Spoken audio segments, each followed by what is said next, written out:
Yeah, you can find me too. Here, whatever the rest of his birthday is, we'll just put this on the tab.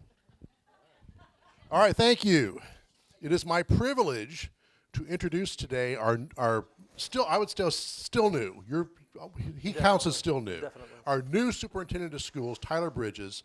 He walked into a financial crisis, evolving changes at the high school, even in terms of what grades will be in what buildings. He has faced all kinds of stuff, and he has done it with grace and great leadership, and I'm excited to introduce him today. Tyler, come on up. Thank you.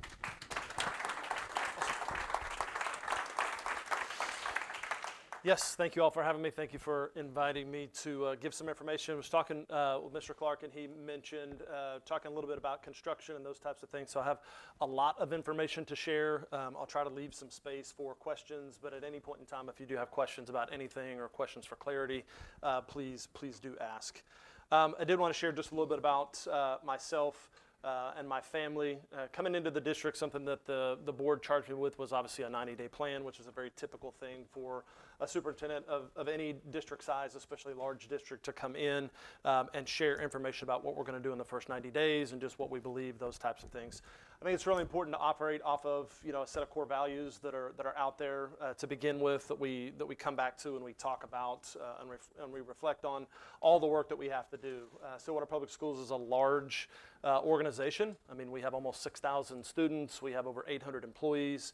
We have a $60 million budget. We're currently going through almost a $200 million capital improvement project. So lots and lots of moving parts, lots of really great people in really great positions.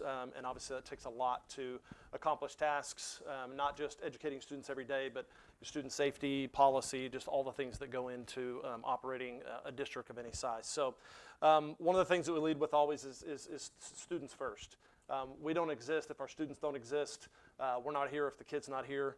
The kids are not here, and so obviously it's about, the organization is about the kids, and for as much as we want to do to take care of our employees and our adults and make it a wonderful place to work, it's not about the adults at the end of the day, it's about the kids. And sometimes we have to get out of our own way sometimes and be willing to kind of come together and collaborate and do those things because it's what's best for kids. Believing in better, a little bit of positive discontent. Anytime, and I continue to remind people about that whenever we talk about some of the things, some of the projects, some of the different things that we want to try or discuss, it doesn't mean what we're doing is bad.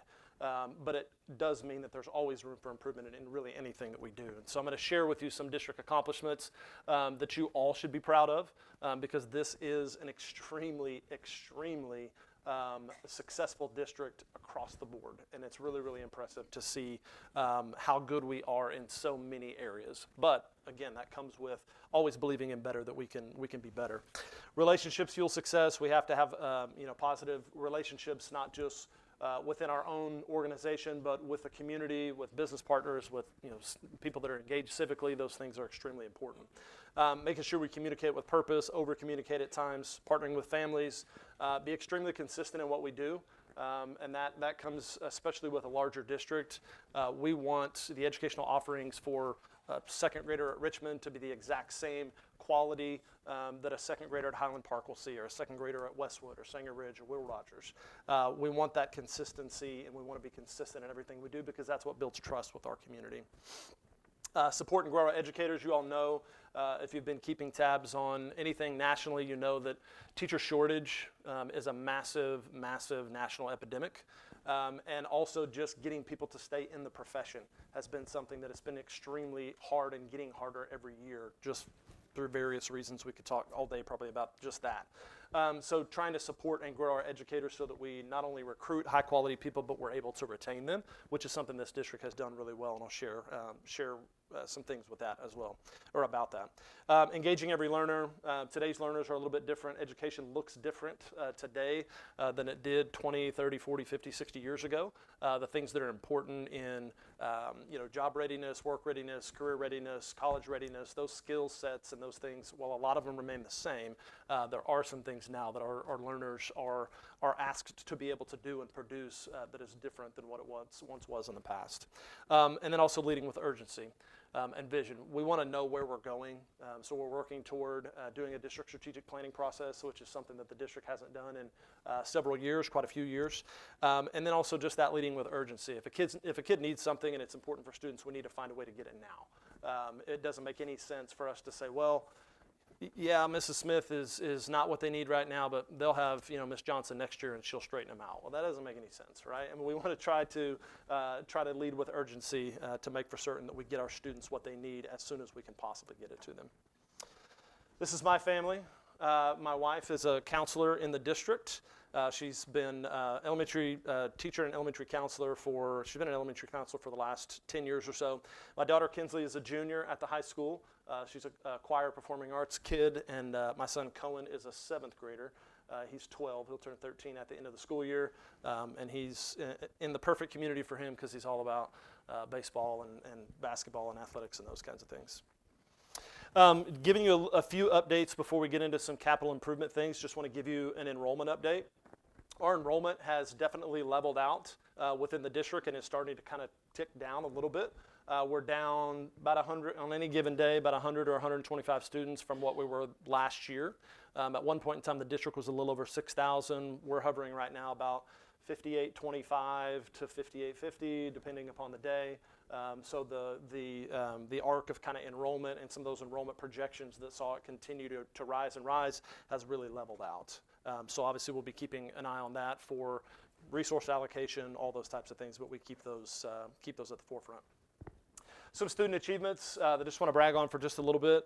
If you all have not been keeping up with the recent success, not just in past years, but literally last week at the National Convention, we have arguably the best FFA and ag program in the country. We consistently produce more national champions. This stat blows my mind. We've had more national champions in our district than any other state has had. And that is an incredible statistic. And so what our kids are producing through those programs is outstanding. And they only, I think, elevated that this last week with just national champion after national champion, national finalist, 4-star chapter award. I mean, just lots of things that no other ag program in the country produces consistently. So that's something that we're extremely proud of. This year we have 8 national merit semifinalists. If you look kind of on the scale of school size and high school size, that puts us right up there in the top, handful of percent in the entire state. High school wise, there are other high schools that may have more than us, but they have twice as many students as us, those kinds of things. So we're definitely ahead of probably 95% of our peer high schools in terms of national merit semifinalists, which is also something that's extremely impressive. Pink Out, I didn't put their how much they raised this year, but I think they raised a little over 20,000 or so. I don't know if anybody in the room knows. And then SMAC is obviously a massive deal within our community that will happen in the spring, that they're already starting to do some fundraising and planning their events, which is an incredible thing within the district. Robotics, music education, all of our all-state musicians and choir members, just all the breadth of things that we are good at. And I talked about that several different times with a lot of different groups. You go to some places and it's like, well, traditionally we're a football school, or man, our band is really good. We're good at like everything, which is pretty unheard of. And so we're not only good at everything, we are one of the premier districts, or what I would consider to be elite level in consistency and how good we are in so many different things. And I think that's a testament to a lot of things, but obviously the community support and support just for education in general. Wrestling, again, one of the premier programs in the country. We had 2 All-Staters last year in our Lady Pioneer Wrestling, which is in their 3rd year. Golf state championships. We have more academic state championships than any high school in the state since that program has started, and we have had at least one academic team state championship in an OSSA sponsored activity every single year since the program started in 1992, and we're the only district to have done that. So again, just the incredible focus and support on being excellent is something that I think you all should be proud of, but again, something that I think we can continue to build on. Talked about staff recruitment and retention. This is something that I think is hugely important for us to look at. Not only the number of nationally boarded and advanced degrees that we have on our staff, but the number of staff members that we have with 20 plus years of experience. Almost 30% of our certified teaching staff has been here for over 20 years. And that's truly incredible because that's not something we're seeing across the state, because teachers are leaving the profession, teachers are choosing to retire either early or as soon as they can retire, and then obviously the pipeline coming in has improved in the last couple of years due to some things legislatively that we've done, but it's not necessarily where it needs to be, and we're still seeing record numbers of emergency certifications across the state, and we try to protect the district as much as we can to get highly qualified people in each and every classroom. But those statistics I think are extremely important for us to brag about and for us to recognize. The rest is going to be talking about some of our capital improvement projects, some things that we have coming up, sharing some photos and some progress with you on the high school, and then also some renderings and different things from the athletics renovation project that we have that's getting ready to be moving forward. So when we talk about growth, obviously you all know passed the largest bond issue in community history, in district history in 2023. Obviously the banner project on there was the construction of a new high school, but there was a tremendous amount of other deferred maintenance items on that bond issue, as well as transportation, ongoing transportation, technology. There's some athletics things in there, some band things in there, curriculum, textbooks, a lot of different things that are in that particular bond issue. So just to give you an update on some of those. These are not always the most, front page worthy projects, but they're very, very important to replace roofs and to replace HVAC units, to do buying a freezer and doing some plumbing work and all those things. Again, they're not the banner things like you drive by and see the brand new high school that's being built, but they're extremely, extremely important. Our district has a tremendous amount of deferred maintenance issues and things that we need to continue to look at for future bond issues. We're looking at a potential gap bond because we've had growth in our valuation where we could do a smaller gap bond to do some of these other deferred maintenance projects and not affect our tax structure in any way. So I'm actually have a meeting with our bond advisor this next week to kind of talk about and look through some of those things because they're extremely important. When you look across the district, we have hundreds of millions of dollars of capital outlay. We own hundreds of acres. We have hundreds of buildings. And so keeping up with deferred maintenance issues is something that is extremely important, and it's something that we're a little bit behind the curve. This is helping tremendously to get us back up to speed, but we have a lot of other needs that we have not been able to get to yet. LED lighting retrofits, again, HVAC replacements. We were able to get the OES, the Education Service Center, out to the old Kicker building. If you all are familiar with that, the district purchased that several years ago, just kind of sitting with the dream of obviously getting some of our operations out there. And now we have moved, kind of being scattered all over the district. We've moved transportation, child nutrition, maintenance, facilities, warehouse storage and distribution, mail, receiving mail and shipments and all those things are all now out at what we call OES, which is nice to have all those things in one place, but also give us enough room. Transportation lived behind Lincoln Academy for years and years and years. There was one bay to get a bus in, a couple of wash bays, and just a gravel yard in the back, and a very, very small shop, not really a lot of office space, those types of things. So it's wonderful to see that out there get renovated and be a nice space for many of our departments to live.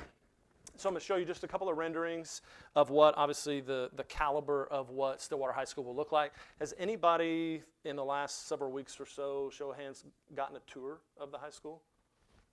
Couple. What did you all think? It's going to be incredible. I don't think people realize what new facilities and what new state-of-the-art facilities for schools look like now until you're able to get in one. and give you a little bit of perspective about where we're coming from and then obviously where we're going. And whenever we're able to open that facility up for grand opening, ribbon cutting, tours, all those things, I cannot wait for you all to see what this facility looks like, not just in the amount of space that there is, but also just how nice it is and how well thought out and well planned it has been for all the things that we have to offer our students now, and then obviously how purposefully designed it is. If you've been in the high school at any point in time, you know that, and really any school, any high school or school that was built in the 60s, 70s, 80s, there's a lot of things that we offer now that were not necessarily offered then, and so everything's kind of in a weird place. You walk in and you want to see the counselor where you've got to go downstairs and around the corner and around. It's not at the front office maybe where it should be. The SRO's office is on the other end of the building. There's 1,000 entrances and exits to the building when we talk about school safety. So just a lot of things that don't really work and don't flow well for schools, and so this is obviously very, very intentionally designed with a lot of those things. Kind of the master plan, you all have probably seen the overview before. The new high school and then some athletic renovation, those types of things. But I just want to give you a little bit of an overview of what the process looks like and then kind of where we are. For the construction phase, it is moving along very, very well. At the last board meeting, we accepted what's called FF&E, which is just furniture, fixture, and equipment bids to outfit the entire building. So we're buying, just so you know, kind of scope and scale, about $2.25 million worth of furniture and equipment for the building. Just desks and tables and chairs and all the things that it takes to outfit a building of that size. Because it is almost 190,000 square feet. So if you look at the current high school, and then you can take Richmond Elementary and put them both under one roof, and the building is still larger than that, just to kind of give you a sense of the size and scope. It's built to hold 2,000 students, so it's plenty big enough for freshman transition and doing all the things that we want to do. So if you've driven by, some of these pictures are even a month old because they've done a lot more work since then. If you drive by on a regular basis, you can see that, I mean, almost every single day something is different on the outside. And if it's different on the outside, which moves a lot slower than the inside, you can probably guess the progress that's made on the inside. If I go a week or maybe 2 weeks without going, excuse me, to look at the building, it's incredible to see what they've gotten done just in the interim. They started on the north phase, so phase number 1, 2, and 3 were the ones that they started the earliest, that come up to kind of the main entrance in the student center. Those are entering their finishing stages already. So they will, that building, or that section of the building, section 1, 2, and 3 on that graphic there, will be punch listed in December. And we'll have a certificate of occupancy for that particular wing, hopefully sometime early spring, February, late winter, early spring, where we will start furnishing that particular portion of the building and just kind of working south toward the fine arts portion. So you can kind of see some of the work summary in those particular phases. So even since this photo was taken, they have done even more finishes. They've painted walls, they've painted door frames and doors, they've installed all the millwork. The countertops are in for all the millwork in the classrooms. Science, this is a science lab. All of their millwork is getting installed and plumbing is getting hooked up, gas lines, all those types of things, getting ready obviously for that to be more toward completion. Same thing with area 2.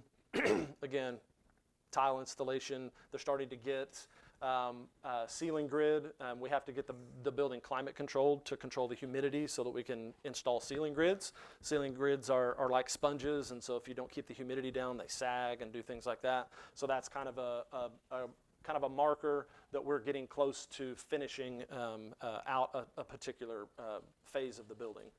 So locker spaces, the classrooms are, just to give you some perspective, a goal from the very beginning was to have 1,000 square foot classrooms. The architect said, you're nuts, you'll never get that, because that's obviously a really, really large room. The average classroom size is a little over 900 square feet, so they got really, really close. And just to give you some perspective, some of the classroom sizes in the high school right now are like 600 square feet, 650 square feet. And so much, much better spaces to learn in, obviously much better furniture, HVAC controls. There are tons and tons, things that you don't think about in designs of building, tons and tons of classrooms at the high school right now that don't have windows. so they're just kind of in their dungeon, classroom. I think in the entire building we have maybe 2 classrooms that don't have a window. So lots of natural light, which obviously, there's research behind that in learning spaces and those types of things. As we kind of progressed down, this is where you see the front. This is on the outside of the media center, which is actually on the west of the building. You see that when you drive down Boomer. This is just an outside space. It'll have an oversized chess board for students to be able to play life-size chess, but there'll also be a place right off of the library and media center where classes can go outside on nice days and still be kind of confined within the building. This is just an overview of what the kind of the main student center, the commons area looks like, where they'll have cafeteria as well as just lounge space during lunch. People can bring classes out there if they would like. We can have large meetings, group meetings, community meetings, those types of things in this space. But it is a really nice, grand space as you come in the building. As we work south, getting to work area 5 and 6, getting down closer to where the fine arts wing is, where our choir rooms, band rooms, orchestra rooms, storage, and all those types of things are. So they are they're progressing. Obviously, they're behind the north end because they're kind of finishing it as we go. I was in there on Friday of last week, and they have already gotten all of the drywall is finished. And they have done the taping and bedding, and then also starting the texture on the walls and all those kinds of things in the fine arts room as well, or fine arts wing. So they go really, really fast. If you all have driven by there, some days there may be 75 to 100 people working there, and there may be a dozen different trades: electricians, steel, sheetrock guys, painters, tile. Just a lot of workers that are there at one time to be able to get this work done. So it is very, very much on schedule. We never like to say things are ahead of schedule, but very much on schedule to be completed by the start of school, especially so phases 1 through 5 were always on schedule to be completed before August. The fine arts wing kind of threw a little bit of a kink in things because that was kind of a late add, but it is essentially, it's ahead of schedule right now, and they're looking for that to be completed in May, so there's plenty of time to do punch list and clean up items and those types of things. So this is the large band room. If I were to walk you through the building and didn't tell you what the room was, you walked into it, you would think it was a gym. It's that large. So it's a wonderful space for our large, for our marching band to be able to all fit in and practice in and have good acoustics, those types of things. Have plenty of room, plenty of storage. But we also have an orchestra room. We also have rehearsal rooms, a couple of different choir rooms, and then some other spaces and offices and things on that end. Questions about the high school before we move on to the athletics phase? Yes. I have a question. Yeah. I sure you do. And this one will come. Hold on. Sorry, we're being recorded. On the record. No. So with the new high school, will off-campus lunches continue? So I don't see that changing. No, I think that would be a really tough thing to change. And we also we don't experience a lot of issues with off-campus lunch, so I wouldn't see that changing. Now, the only thing that will change in that is I don't know that anyone anywhere would advocate for freshmen to have off-campus lunch, so freshmen will likely remain on campus. I have some students that are going to be happy about that. That's just one of those where they're maybe not quite ready yet, and so we're working into that. We've talked about even some incentive-based things, or you can have Renaissance days where maybe they get a pass to be able to go off campus that they earn or something like that. So we're kind of working through that on scheduling right now. We actually have a freshman transition meeting at 2 o'clock today. Just all the logistics behind moving a grade into a new building. Just there's so many things that go into it. So yes. Hi.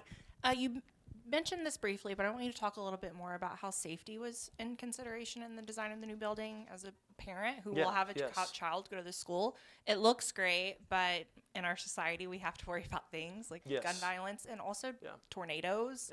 So did you have a consultant, or what are your plans for the new building to help? Yeah, 100%. So, which I didn't have a photo of, but there is a gymnasium and the gymnasium can fit over 2,000 people in it, and it is an F4, F5 rated, storm shelter. So there is a storm shelter built into the building, which is state law right now for state buildings. If you construct a new building, you have to have a safe room space that's large enough to fit everyone that will have occupancy in that building. And so the gym is actually designed for that. When you go into it now, I mean, you can see it because the finishes aren't up, but they're like 18-inch concrete walls. It's completely wrapped in concrete and steel.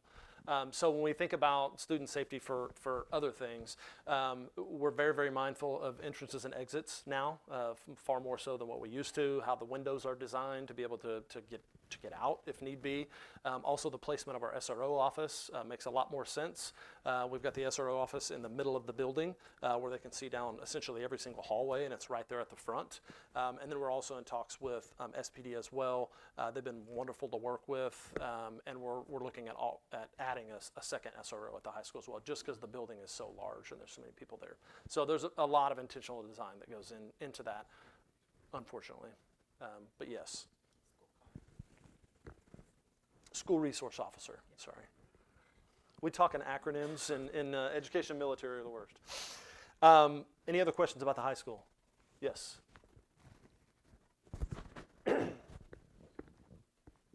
So the existing high school, is that going to be torn down? Yes. Okay. We're getting ready to talk about that. All right.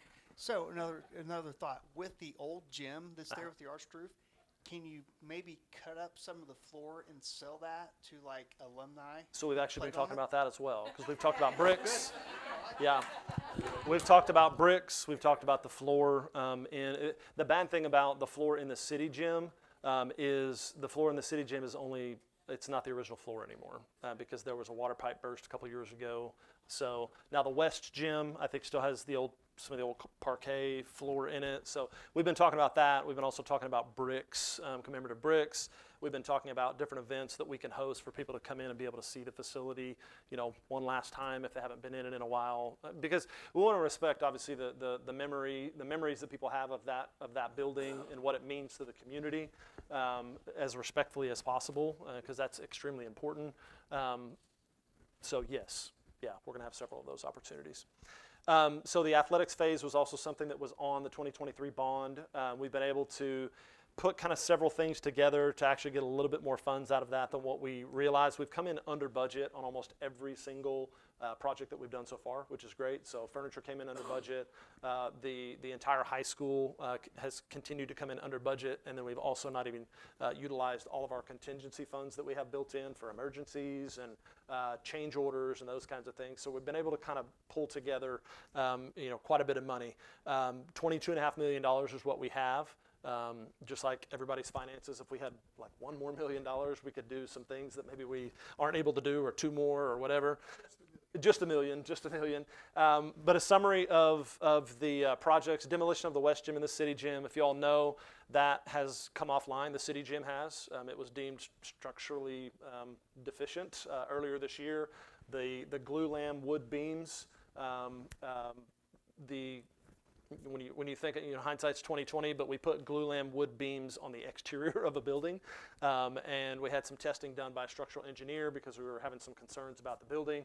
And essentially, especially on the north and northwest side of the City Gym, those large glulam beams, they're completely rotted out on the inside. And our structural engineer came in and literally said, in layman's terms, I can't believe this building hasn't fallen down yet. And so that's why it is completely shut off, locked. There's only 2 keys. I can't even get in it if I wanted to. And so we've had to vacate that facility, which has caused some other issues in terms of lockering spaces. Girls wrestling was in there, so we're creating a temporary space for them now. It's kind of shifted and created some pinch points for us with different lockering facilities and practice facilities. But just an overview in looking at what this will provide. It will touch pretty much every single sport, especially those that compete or practice on campus, and provide a lot of really, really good spaces. Our athletic spaces right now they're not where they need to be. for a community of our size, for a community of our success, and for a district that has as many programs as we have. Our locker spaces, our restroom spaces, our practice spaces, our weight room spaces, they're just not really, they're not up to standard. And so this will bring us not only up to standard, but maybe even above that. So again, this is track, cross country, soccer, football, pom, cheer, volleyball, basketball, renovating, providing coaches, offices, a training room with enough tables to be able to tape up athletes and do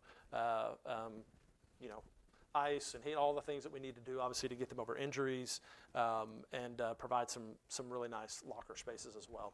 So I have a question on that. Yes. So I know that soccer and track and cross country have actually more people than will fit in the current space.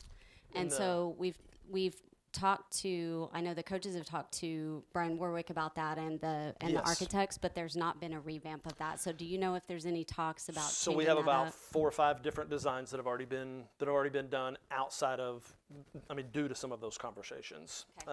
And so there have been some revamps. I don't know that we've come back together and met yet, but there have been several different redesigns to look at the most efficient use of that space to be able to enlarge some of those spaces. So we have, and I know that Brian and Bo and Brian Thomas, our architect with 505, we've had lots of conversations, email stuff back and forth.